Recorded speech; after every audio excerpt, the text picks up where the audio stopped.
Biodiversity के loss के main क्या क्या रीजंस है, क्योंकि प्रिजर्वेशन से पहले ये समझना पड़ता है कि ये चीज़ होने के पीछे रीजंस क्या है। रूट्स को समझने से सिस्टम पूरी चेंज कर सकते हैं। तो आइए सबसे पहले रूट्स को जानते हैं। बायोडाइवर्सिटी के लॉस के पीछे जो 4 राक्षसी कारण रीजंस रिस्पॉन्सिबल है वो है habitat loss and fragmentation, over exploitation, alien species invasions, coextinctions. तो एक एक करके समझते हैं हम ये चारों रीजंस को कि क्यों बायोडाइवर्सिटी खत्म हो रही है और इसके पीछे जो रीजंस है वो क्या है। सबसे पहले शुरुआत करते हैं बायोडाइवर्सिटी का सबसे मेन डोमिनेटिंग और फर्स्ट जो रीज़न है वो habitat loss and the fragmentation. Out of the 4 evil quartets, habitat loss and the fragmentation is the most dominating and important cause. सबसे ज़्यादा जो इम्पोर्टेंट कोज है जिसी की वजह से बायोडाइवर्सिटी सबसे ज़्यादा कम होती जा रही है, स्पीशीज सबसे ज़्यादा कम होती जा रही है, वो यही है। हैबिटेट का मतलब होता है घर, होम। हर एक स्पीशीज़ को रहने के लिए एक प्रॉपर होम और घर और प्लेस की ज़रूरत पड़ती है जहाँ वो सेफ फील कर सके, जहाँ वो सर्वाइव कर सके, अपना एग्जिस्टेंस बचाए रख सके, रिप्रोडक्शन कर सके और नई जनरेशन को ग्रो करवा सके। और सबसे बेस्ट प्लेस जो है, ज़्यादा से ज़्यादा स्पीसीज को जो बेस्ट प्लेस मालूम लगता है या फील होता है वो है फॉरेस्ट, और उनमें भी ट्रॉपिकल रेन फॉरेस्ट। हम जानते हैं ट्रॉपिकल रेन फॉरेस्ट में सबसे ज़्यादा स्पीशीज़ पाई जाती है और ये rain forest most of the species का घर है। और उनमें सबसे मेन और इम्पोर्टेंट है अमेज़न रेन फॉरेस्ट, जिसको प्लेनेट का लंग भी कहा है, क्योंकि 20% 16 to 20% ऑक्सीजन जो है वो एटमॉस्फेयर में यहाँ से आता है। और जो सबसे ज़्यादा नोट करने की चीज़ है वो यही है कि ये रेन फॉरेस्ट जो इकोसिस्टम को बैलेंस में रखने के लिए सबसे ज़्यादा इम्पोर्टेंट है, उसका लॉस हो रहा है। ऑलमोस्ट 14% to 6% का लॉस हम ऑलरेडी नोट कर चुके हैं। और 1000 hectares of rain forest is being lost with in hours. कुछ घंटों में, हर कुछ घंटों में 1000 हेक्टर में ये रेन फॉरेस्ट अभी भी कट हो रहे हैं। प्रेजेंट मोमेंट में भी, जब भी आप ये पढ़ रहे होगे, जब मैं ये बोल रहा हूँ, तब भी ये चीज़ घटित हो रही। ये चीज़ मतलब ये रेन फॉरेस्ट अभी भी कट हो रहे हैं। हालांकि अमेज़न रेन फॉरेस्ट को लंग ऑफ द प्लेनेट कहा गया है। ऑक्सीजन का मेजर जो सोर्स है एटमॉस्फेरिक ऑक्सीजन का वो यही है। इंसानों ने सोयाबीन को कल्टीवेट करने के लिए और ख़ास करके अमेज़न रेन फॉरेस्ट को ग्रास लैंड में कन्वर्ट करने के लिए अमेज़न को कट किया। सोयाबीन को कल्टीवेट करने के लिए और कैटल्स के लिए ग्रास लैंड्स फॉर्म करने के लिए अमेज़न को काटा गया। When large habitat are broken up into fragments, तब हम उसको फ्रेगमेंटेशन कहते हैं। अब देखिए, एक जंगल, एक फॉरेस्ट है, उसके बीच में से अगर एक रास्ता पास कर ले आप, तो मतलब एक सिंगल फॉरेस्ट 2 पार्ट में डिवाइड हो गया। अब सबसे बड़ी प्रॉब्लम ये हो गई कि ये एनिमल माइग्रेट नहीं कर सकते। मतलब जो एनिमल सीजनल माइग्रेशन दिखाते, जो फॉरेस्ट के एक पार्ट से दूसरे पार्ट में माइग्रेशन शो करते, अब वो नहीं जा पाएंगे। ऐसा भी हो सकता है कि एक सिंगल पार्ट के अंदर फूड और वाटर रिसोर्सेज ज़्यादा है और जो दूसरा पार्ट फ्रेगमेंट में कन्वर्ट हो गया, वहाँ रिसोर्सेज की कमी है।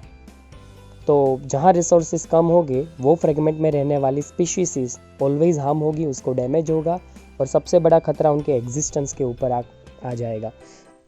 तो ये कह सकते हैं कि सबसे ज़्यादा इफ़ेक्ट होगी किनको? माइग्रेशन दिखाने वाले ऑर्गेनिजम्स को। So when large habitats are broken up into fragments, mammals and birds requiring large territories, मतलब mammals and birds एक ऐसे ऑर्गेनिज्म के ग्रुप में आते हैं जिनको बहुत बड़ी टेरिटरीज चाहिए मूवमेंट के लिए। And certain animals with migratory habits are badly affected. जो माइग्रेशन दिखाते हैं उनको सबसे ज़्यादा इफेक्ट होगा और वो माइग्रेट तो नहीं कर पाएंगे, क्योंकि आपने फॉरेस्ट को रास्ते की मदद से 2 पार्ट में डिवाइड कर दिया। And leading to population decline, और वो पॉपुलेशन स्पीशीज़ की कम होने लगेगी।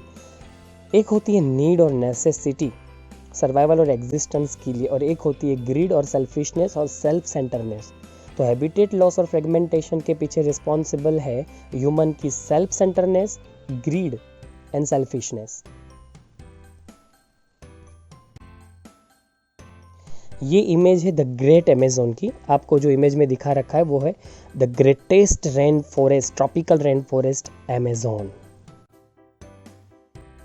और ये इमेज आपको शो कर रही है फ्रेगमेंटेशन इन द फॉरेस्ट। देखिए किस तरीके से रास्ता फॉरेस्ट के बीच में से गुजर रहा है और इसने फॉरेस्ट को 2 या उससे ज़्यादा पार्ट में डिवाइड कर दिया। और जो बेडली अफेक्ट करेगा माइग्रेशन दिखाने वाले ऑर्गेनिजम्स को, खास करके mammals and birds. And this figure is showing grassland conversion from the rain forest for the grazing purpose. तो कैटल्स को ग्रेस करवाने के लिए ग्रास लैंड्स क्रिएट करनी पड़ती है और उसके लिए इन्होंने रेन फॉरेस्ट को कट किया है, जो यहाँ इस फिगर में हमें दिख रहा है। ओवर एक्सप्लॉयटेशन बायोडाइवर्सिटी लॉस का सेकेंड रीजन है। 4 इविल क्वारलेट्स में से दूसरा। देखिए नाम में ही मीनिंग है ओवर एक्सप्लॉयटेशन। ज़्यादा पॉपुलेशन के बढ़ने की वजह से स्पीशीज अपने आप ही डिस्ट्रॉय होने लगती है, एक्सटिंक्ट होने लगती है। पैसेंजर पिजन और स्टेलर सी का उसके एग्जाम्पल है। अब ये कैसे होता है? नेचर ने ऐसे डिज़ाइन किया है इकोसिस्टम को कि कोई भी स्पीशीज़ की पॉपुलेशन एक बाउंड्री को कभी क्रॉस ना करे, क्योंकि एक ही स्पीशीज़ के मेंबर्स की नीड एक जैसी होती है। फॉर एन एग्जांपल, उनका हैबिटेट रिक्वायरमेंट, उनका वाटर रिक्वायरमेंट, उनका फूड रिक्वायरमेंट, इवन रिप्रोडक्शन, ये सब एक जैसा होने की वजह से जब नीड एक जैसी है और रिसोर्सेज लिमिटेड है, तो रिसोर्सेज पे सबसे ज़्यादा प्रेशर क्रिएट होने की पॉसिबिलिटी है अगर कोई एक स्पीशीज़ के पॉपुलेशन और नंबर ऑफ मेंबर्स इंक्रीज़ हो जाए। किसी एक स्पीशीज़ के मेंबर्स के ज़्यादा बढ़ने से वो जिस भी चीज़ों पे डिपेंडेड है वो ज़्यादा एक्सेस होने लगेगी और रिसोर्सेज लिमिटेड। एक समय ऐसा आएगा कि उनके बीच में फूड के लिए कंपटीशन शुरू हो जाएगा और आप जानते हैं जीतेंगे वही जो ज़्यादा डोमिनेटिंग है, जो ज़्यादा सुपीरियर है, जो ज़्यादा स्ट्रेंथफुल है, उन्हीं की जीत होगी। और आपस में कंपटीशन और लड़ने झगड़ने की वजह से उनकी पॉपुलेशन कम हो सकती है। इसीलिए प्रीडेटर्स रखे गए। कई बार लगता है कि प्रीडेटर प्रीडेशन करते हैं शिकार का, प्रे का, और उसमें प्रे का डैमेज हो रहा है। नहीं, अल्टीमेटली वो प्रे की स्पीशीज़ को बचाए रख रहे हैं, क्योंकि प्रे की पॉपुलेशन बहुत ज़्यादा हो जाएगी। फॉर एन एग्जांपल, हर्बीवोरस की पॉपुलेशन बहुत ज़्यादा हो जाएगी तो वो आपस में फूड के लिए कंपटीशन करके एक्सटिंक्ट हो सकते हैं। इससे बेटर है कि जो कार्निवोरस है वो हर्बीवोरस का शिकार करते रहे, उनका प्रीडेशन करते रहे, इसलिए उनकी पॉपुलेशन कंट्रोल में रहेगी और इस रीज़न से कभी भी फूड और अदर रिसोर्सेज जो है उसके ऊपर प्रेशर नहीं आएगा और कंपटीशन क्रिएट नहीं होगा। तो ओवर एक्सप्लॉयटेशन एक रीज़न है जिसकी वजह से बायोडाइवर्सिटी का लॉस हो रहा है या स्पीशीज रिचनेस कम होती जा रही है।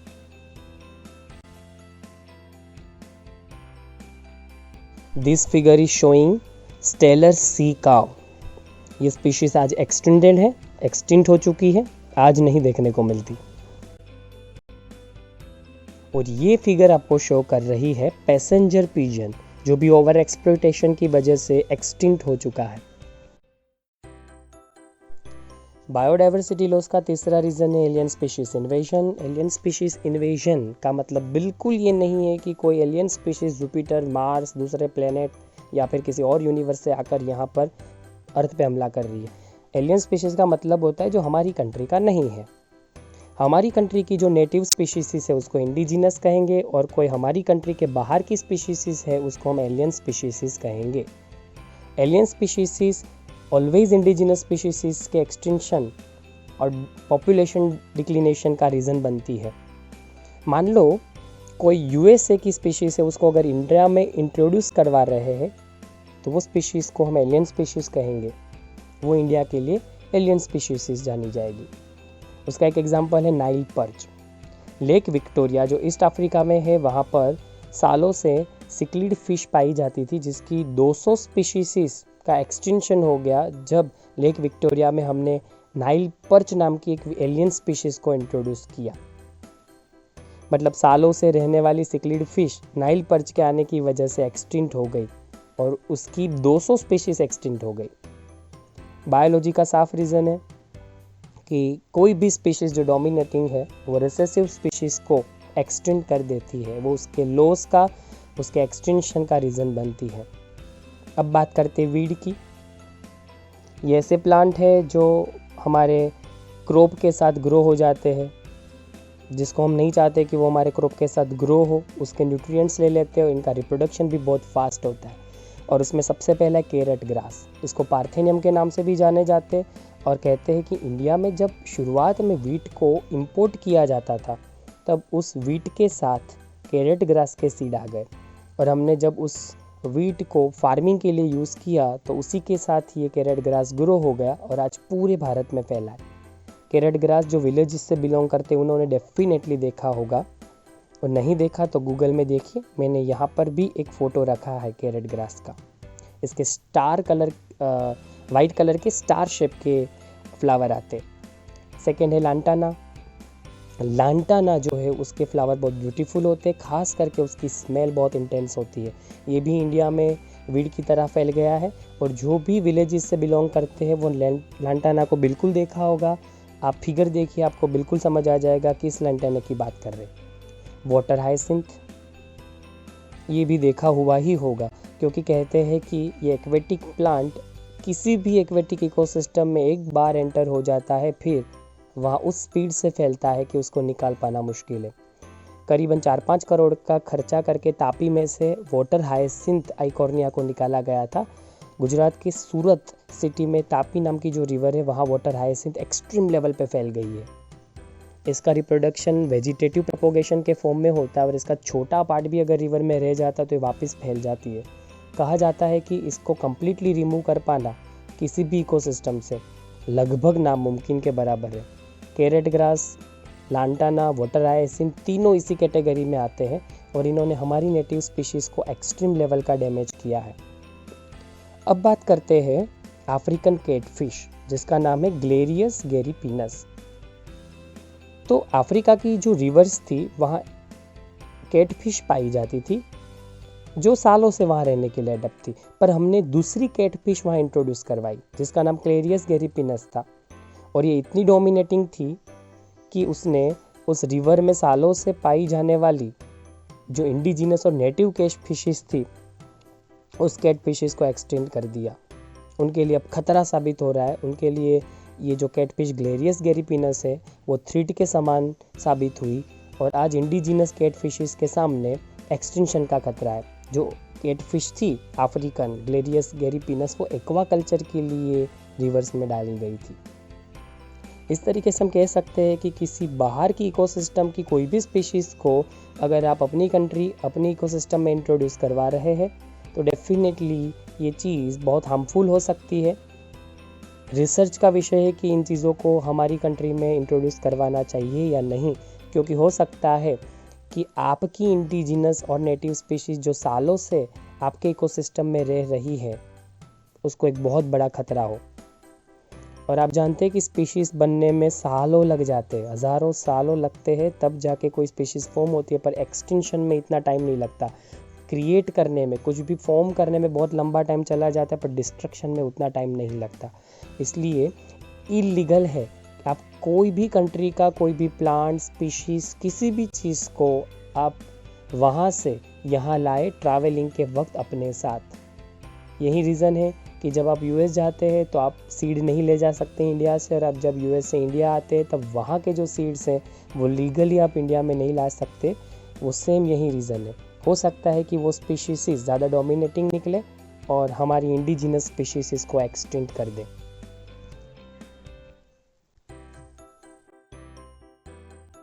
ये है नाइल पर्च जो हमने विक्टोरिया में इंट्रोड्यूस करवाई थी और उसी की वजह से सिक्लीड फिश की 200 स्पीशीज़ खत्म हो गई। ये वही सिक्लीड फिश है जिसकी 200 स्पीशीज़ नाइल पर्च की वजह से एक्सटिंक्शन में चली गई। ये कैरेट ग्रास की इमेज है जिसको पार्थेनियम के नाम से भी जाना जाता है। और जैसे मैंने आपको पहले बताया ये इंडिया में वीट के थ्रू आई थी जब हमने वीट इंपोर्ट किए थे, और वाइट कलर के इसके फ्लावर स्टार शेप के दिखते हैं और आज विलेजेस में हर जगह पाई जाती है वीड के फॉर्म में। ये है लांटाना, ये भी एलियन स्पीशीज़ है, वीड की तरह स्प्रेड होती है। इसके फ्लावर की जो फ्रेगरेंस है वो बहुत ज़्यादा इंटेंसिव होती है।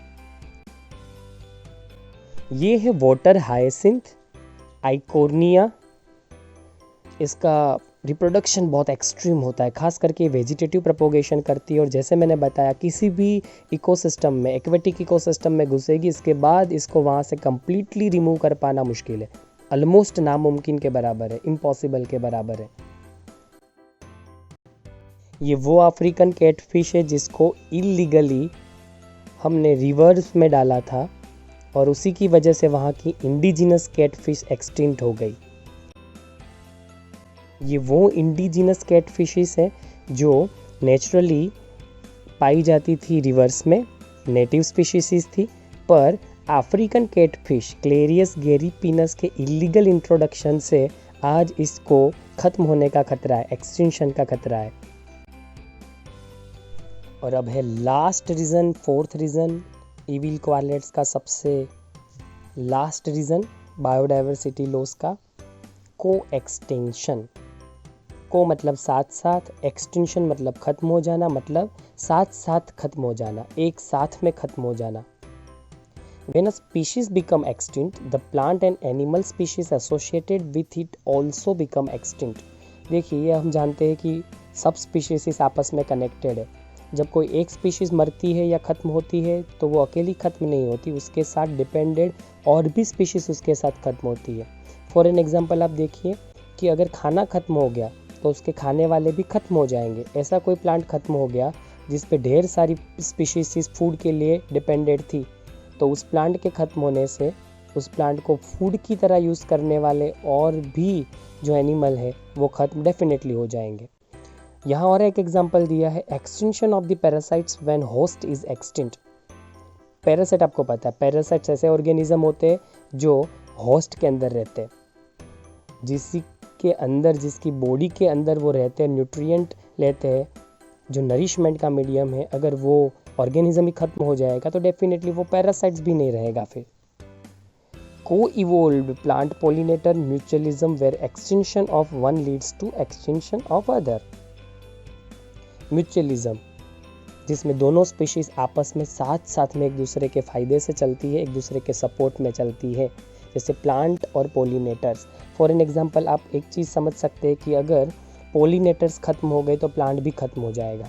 विदाउट पोलिनेशन प्लांट्स अपने सीड्स फॉर्म नहीं कर पाएगा, और विदाउट सीड्स प्लांट्स के जो नए ऑफस्प्रिंग्स है वो फॉर्म नहीं होंगे, और अल्टीमेटली कुछ समय के बाद वो प्लांट अगर वेजिटेटिव प्रोपोगेशन नहीं शो कर रहा, सिर्फ सेक्सुअल रिप्रोडक्शन शो कर रहा है, तो उसका ख़त्म होना तय है फिर। तो इसका मतलब ये हुआ कि सारी स्पीशीज़ आपस में कनेक्टेड है।